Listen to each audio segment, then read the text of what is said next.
La seconde épître de Paul aux Corinthiens, chapitre 9. Il est superflu que je vous écrive touchant l'assistance destinée aux saints. Je connais, en effet, votre bonne volonté, dont je me glorifie pour vous auprès des Macédoniens, en déclarant que l'Achaïe est prête depuis l'année dernière, et ce zèle de votre part a stimulé le plus grand nombre. J'envoie les frères afin que l'éloge que nous avons fait de vous ne soit pas réduit à néant sur ce point-là, et que vous soyez prêts, comme je l'ai dit. Je ne voudrais pas, si les Macédoniens m'accompagnent et ne vous trouvent pas prêts, que cette assurance tournât à notre confusion, pour ne pas dire la vôtre.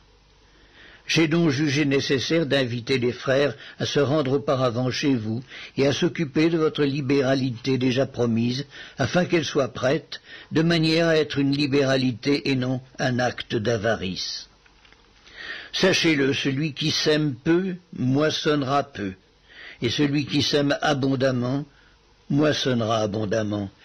Que chacun donne comme il l'a résolu dans son cœur, sans tristesse ni contrainte, car Dieu aime celui qui donne avec joie.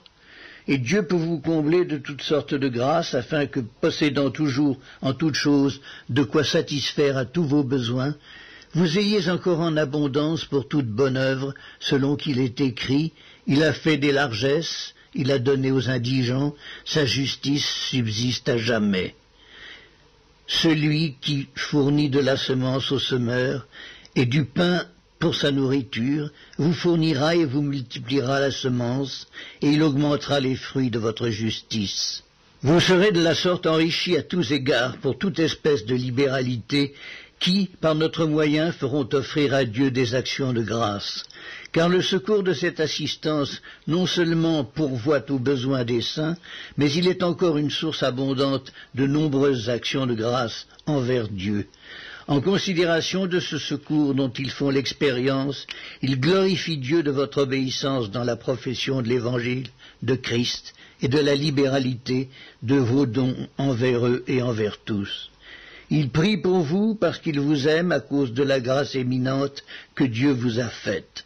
Grâce soit rendue à Dieu pour son don ineffable.